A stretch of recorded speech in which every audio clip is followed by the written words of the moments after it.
히아데스 성단은 지구로부터 가장 가까운 별들의 집합체입니다. 상계 성단이라는 것은 별들이 여러 개 모여있는 구조를 의미하는데 히아데스 성단이 바로 그런 성단 중 하나입니다. 여러 별들이 같은 장소에서 태어나 같은 운명을 가지고 같이 움직이는 그룹인 셈입니다.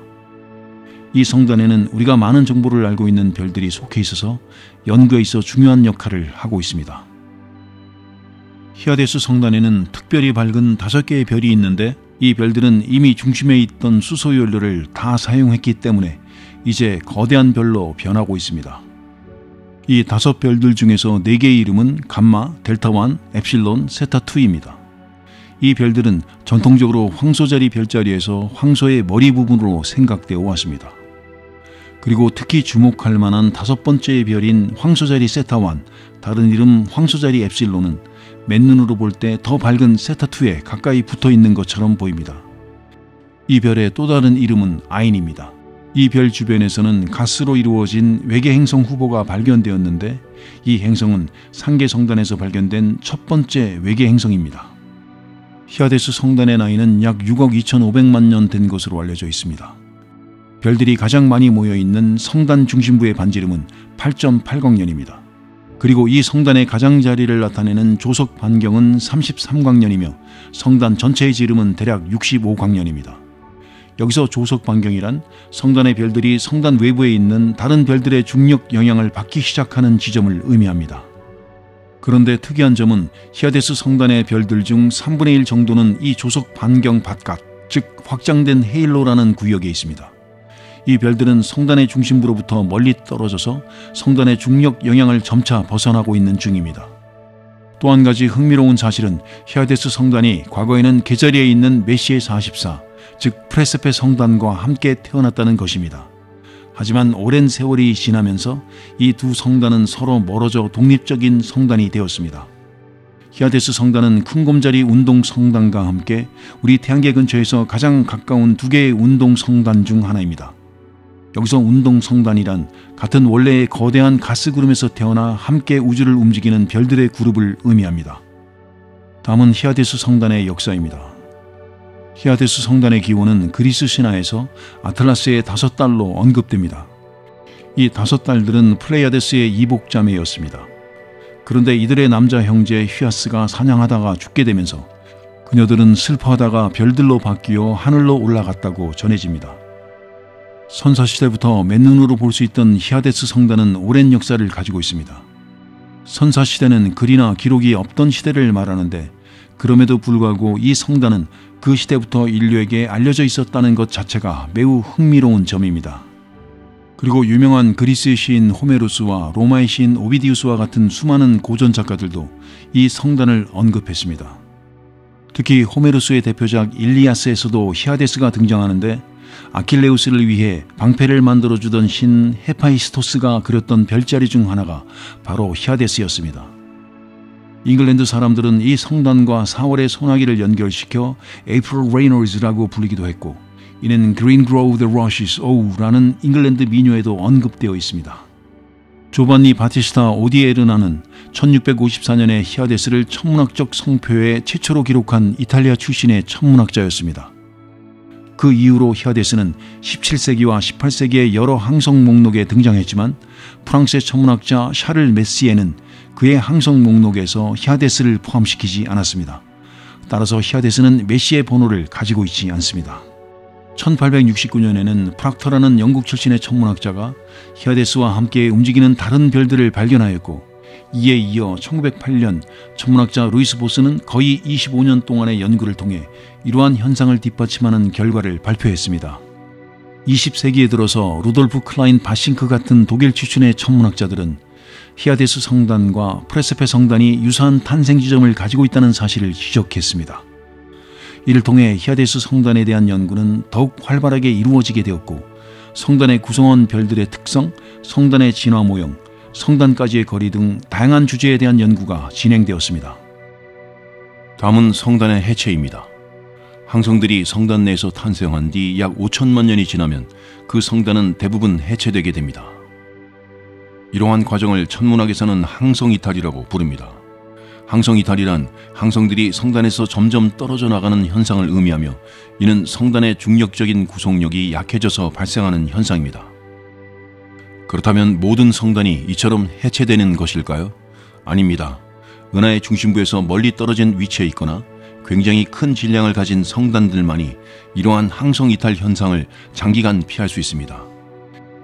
이러한 성단들은 시간의 시험을 견뎌낼 수 있죠. 그 중에서도 히아데스 성단은 특히 주목받는 성단입니다. 왜냐하면 히아데스는 이러한 항성 이탈을 장기간 피해왔기 때문입니다. 학자들은 히아데스가 처음 태어났을 때, 즉 탄생기 때에는 지금보다 훨씬 더 많은 항성들로 구성되어 있었을 것으로 추정하고 있습니다. 히아데스 성단의 초기 질량은 태양의 800에서 1600배로 추정됩니다. 이는 현재의 히아데스 성단에 비해 매우 큰 수치입니다. 요약하자면 성단은 항성의 출생지로서 중요한 역할을 하지만, 대부분의 성단은 시간이 지나면서 항성들이 이탈하게 되고, 그 중에서도 히아데스 성단처럼 오랜 시간 동안 유지되는 성단은 드물다는 것을 알 수 있습니다. 다음은 히아데스 성단의 종족 구성입니다. 히아데스 성단 같은 이러한 크기의 젊은 성단에서는 가장 뜨거운 O형 항성부터 희미한 갈색 외성까지 다양한 분광형의 항성 및 준항성 천체들이 태어나야 합니다. 하지만 히아데스 성단을 자세히 관측하고 연구한 결과, 이 성단에서는 특히 큰 질량이나 아주 작은 질량의 별들이 상대적으로 적게 포함되어 있다는 것을 알 수 있습니다. 히아데스 성단의 나이는 약 6억 2,500만 년이며, 이 시점에서 성단에 포함된 별들 중에서 질량이 태양보다 큰, 즉 약 2.3배 이상의 별들은 이미 주계열 단계를 넘어 다른 진화 단계로 넘어갔다는 것을 알 수 있습니다. 여기서 주계열이란 항성이 대부분의 수명을 보내는 기간을 의미하며, 이 시기의 항성은 내부에서 수소를 헬륨으로 융합하는 과정을 겪습니다. 히아데스 성단 내에서는 백색 외성이 8개 발견되었습니다. 이 백색 외성들은 이전에는 태양 질량의 약 3배 정도 되는 B형 항성들이었으며, 지금은 항성의 진화 과정에서 마지막 단계에 해당하는 모습을 보이고 있습니다. 또한 현재 성단 내에서는 4개의 레드크럼프 거성들이 관측되었는데, 이들은 태양 질량의 약 2.5배 정도였던 A형 항성들의 후기 진화 단계를 나타냅니다. 히아데스 성단의 구성원 중에서는 A형 항성이 21개, F형 항성이 60개, 그리고 G형 항성이 50개 정도로 관측되었습니다. 이러한 별들은 성단의 중심 부분에 밀집되어 있으며 밀도는 우리 태양계보다 훨씬 높습니다. 또한 성단 내에서는 K형과 M형 같이 질량이 상대적으로 작은 항성들에 대한 정보가 많지 않습니다. 현재까지 확인된 K형 항성은 48개, M0, M1, M2 분광형은 약 10개로 알려져 있습니다. M형 외성들도 몇몇 발견되었지만 그 수는 상대적으로 적습니다. 다음은 히아데스 성단의 질량 분리입니다. 히아데스 성단은 여러 종류의 별들로 이루어진 큰 그룹입니다. 별들은 서로 다른 크기와 밝기를 갖고 있습니다. 별의 크기나 질량에 따라 그것들이 성단 내에서 어디에 위치하는지도 달라지며 이를 질량 분리라고 부릅니다. 히아데스 성단의 가장 중심부를 보면 여기에는 크고 밝은 별들이 조밀하게 모여 있습니다. 반면 성단의 바깥쪽 또는 헤일로라고 불리는 부분에는 상대적으로 작은 별들이 더 많이 분포하고 있습니다.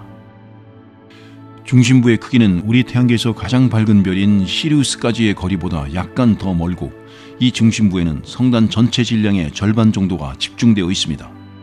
성단의 바깥쪽 한계를 나타내는 거리는 약 33광년입니다. 이보다 더 바깥쪽에 있는 별들은 성단의 중심부와는 그다지 연결되어 있지 않을 가능성이 큽니다. 성단 내에서 별들의 움직임은 활발합니다. 크고 무거운 별들이 성단의 중심부에 머무르면서 작은 별들은 바깥쪽으로 밀려나게 됩니다. 이러한 현상은 큰 별들의 중력 때문입니다. 밀려나게 된 작은 별들은 성단의 바깥쪽 헤일로로 이동하게 되며, 여기서는 은하의 중심부로부터 오는 중력적인 힘이나 다른 별들 또는 수소 구름과의 충돌 등으로 인해 성단을 떠나게 될 수 있습니다. 이렇게 성단을 떠나게 된 별들 중에는 많은 수의 M형 외성, 즉 작고 어두운 별들이 포함되어 있습니다. 다음은 히아데스 성단 속 쌍성계입니다. 히아데스 성단의 별들 중 일부는 서로 가까이 있어서 한 쌍을 이루며 돌고 있는 것들이 있습니다. 이러한 별들을 쌍성계라고 부릅니다. 예를 들면 지구에서 볼 수 있는 밤하늘의 가장 밝은 별인 시리우스는 실제로 2개의 별이 가까이 붙어서 있는 쌍성계입니다.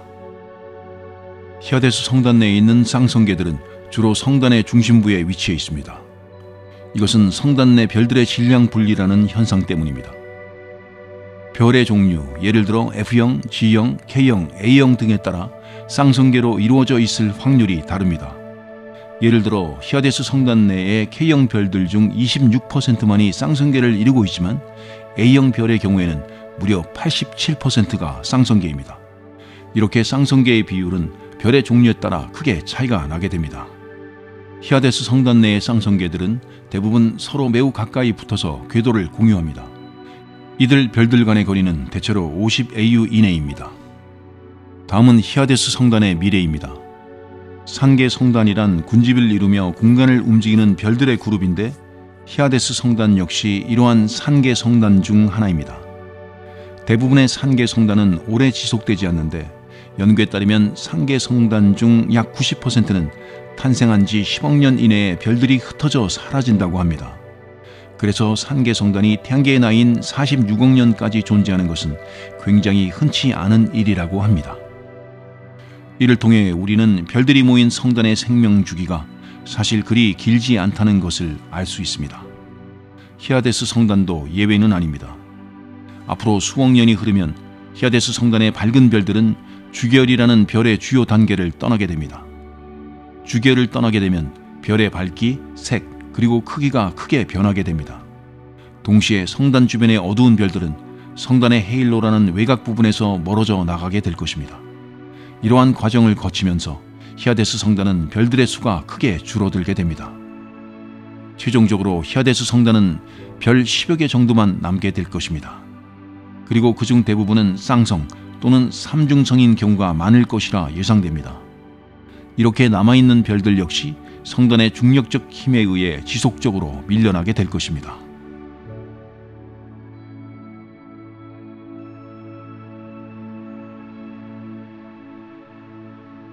황소자리에 위치한 특별한 별똥별 같은 성단, 플레이아데스 성단, 다른 이름 모재기 별대에 대해 알아보겠습니다. 먼저 이 성단의 이름을 좀 더 쉽게 말하자면 서양에서는 일곱 자매별, Seven Sisters라고 부릅니다. 왜 일곱 자매 별이라고 불리는지는 고대 그리스 신화에 나오는 일곱 자매의 이야기에서 유래되었습니다. 이 일곱 자매를 플레이아데스라고 부르며 이들은 아틀라스와 플레이오네의 딸들로 알려져 있습니다. 이들의 이름은 마이아, 알키오네, 셀레노, 테이게타, 엘렉트라, 스테로페, 그리고 메로페입니다. 플레이아데스 성단은 천문학자들이 정리한 메시의 천체 목록에서 45번째로 등록된 성단입니다. 따라서 M45라는 이름으로도 알려져 있습니다. 이 성단은 지구에서 보기에 가장 가까운 상계 성단 중 하나이기도 해서 밤하늘을 바라보면 꽤 크게 보입니다. 자, 이제 성단의 특징에 대해 살펴보겠습니다. 성단이란 별들이 모여있는 집합체로 그 별들이 중력적으로 서로 묶여 있어 공동의 운동을 하고 있습니다. 플레이아데스 성단은 비교적 최근인 대략 1억 년 전에 형성된 청색의 밝은 별들로 이루어져 있습니다. 그렇기 때문에 이 별들은 젊고 뜨거워 보이는 것이 특징입니다. 이러한 밝은 별들 주변에는 반사성운을 이루는 티끌이 보이는데 이 티끌은 예전에는 성단 형성 때 남은 물질로 생각되었습니다. 이 때문에 그리스 신화에 나오는 마야라는 이름을 딴 마야 성운이라고도 불렸습니다. 하지만 최근 연구에 따르면 이 티끌들은 성단과 관련이 없는 것으로 밝혀졌고 이 별들은 우주 공간을 지나면서 만난 성간의 물질이라는 것입니다.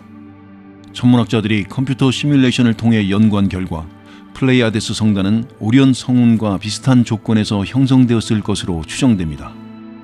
천문학자들은 이 성단이 앞으로 약 2억 5천만 년 동안은 유지될 것으로 예상하지만 주변 천체들과의 중력적 상호작용으로 결국에는 흩어져 사라질 것으로 생각하고 있습니다. 다음은 지구로부터 플레이아데스 성단의 거리입니다. 오래전 천문학자들은 지구에서 플레이아데스 성단까지의 거리를 약 135파섹, 즉 440광년 정도로 측정하였습니다. 하지만 여기서 흥미로운 일이 발생합니다. 유럽 우주국에서 발사한 히파르코스 위성이 이 성단의 거리를 측정했을 때 그 결과는 원래의 추정보다 훨씬 가까운 118파섹, 약 384광년이었습니다. 그런데 문제는 여기서 시작됩니다. 히파르코스 위성의 측정에 오류가 있었다는 사실이 밝혀졌습니다. 그런데 이 오류가 어떻게 발생했는지 정확한 원인을 찾아내지는 못했습니다. 결국 최근의 연구와 보정을 통해 플레이아데스 성단과 지구 간의 거리는 원래의 135파섹, 즉 440광년으로 다시 확정되었습니다. 다음은 플레이아데스 성단의 나이입니다. 별들의 진화와 그들이 거치는 단계를 이해하기 위해 천문학자들은 헤르츠스프룽 러셀도프라는 도구를 사용합니다. 이 도표는 별들의 밝기와 그들의 온도를 비교하여 그래프로 나타내는 것인데요. 이를 통해 별들의 진화 단계와 그들의 나이를 유추할 수 있습니다. 이 방법으로 플레이아데스 성단의 나이를 추정하면 대략 7,500만 년에서 1억 5천만 년 사이라고 합니다. 이런 큰 범위의 추정치가 나오는 이유는 별들의 진화 모델이 여전히 확실치 않기 때문입니다. 하지만 천문학자들은 다른 방법도 사용하여 성단의 나이를 추산합니다. 그것은 리튬이라는 원소를 중심으로 한 방법이죠. 평범한 별에서는 리튬이 빠르게 줄어들지만 갈색 외성이라는 특별한 천체에서는 리튬이 오랫동안 유지됩니다. 따라서 리튬이 남아있는 가장 무거운 갈색 외성을 통해 성단의 나이를 추산하면 약 1억 1,500만 년이라는 결론을 얻을 수 있습니다. 다음은 플레이아데스 성단의 미래입니다. 현재 이 성단은 천천히 움직이고 있으며 오리온 자리 방향으로 나아가고 있습니다. 그러나 중요한 것은 이 별들이 영원히 함께 할 것이라는 보장이 없다는 점입니다. 별들 사이의 중력적 상호작용으로 인해 별들이 서로 떨어져 나갈 수 있습니다. 추산에 따르면 플레이아데스 성단이 완전히 흩어지기까지 약 2억 5천만 년이 걸릴 것이며 우리 은하의 다른 구성 요소와의 중력적 상호작용도 이 과정을 가속화할 것입니다. 다음은 플레이아데스 성단의 구성원입니다. 플레이아데스 성단의 핵심부, 즉 중심부의 반지름은 약 8광년에 달합니다. 이 성단의 중력이 미치는 범위, 즉 별들이 서로 끌리는 영역은 더 넓게 43광년까지 뻗어 있습니다. 성단 내에서 볼 수 있는 별들의 숫자는 꽤 많은데 검증되지 않은 쌍성, 즉 두 별이 서로 끌려 돌아가는 구조를 빼도 여전히 1,000개 이상의 별들이 있습니다. 그 중에서도 뜨겁고 푸른 별들이 가장 많으며 이런 별들 중에는 14개 정도가 밤하늘에서 조건이 좋을 때 맨눈으로도 볼 수 있습니다. 플레이아데스 성단의 별들은 큰 곰자리나 작은 곰자리의 별들과 배치 상태가 비슷하며 성단 전체의 질량은 우리 태양 질량의 800배에 이릅니다. 그런데 플레이아데스 성단에는 특별한 별들, 바로 갈색 외성들이 많이 있습니다. 갈색 외성은 일종의 별 실패작입니다.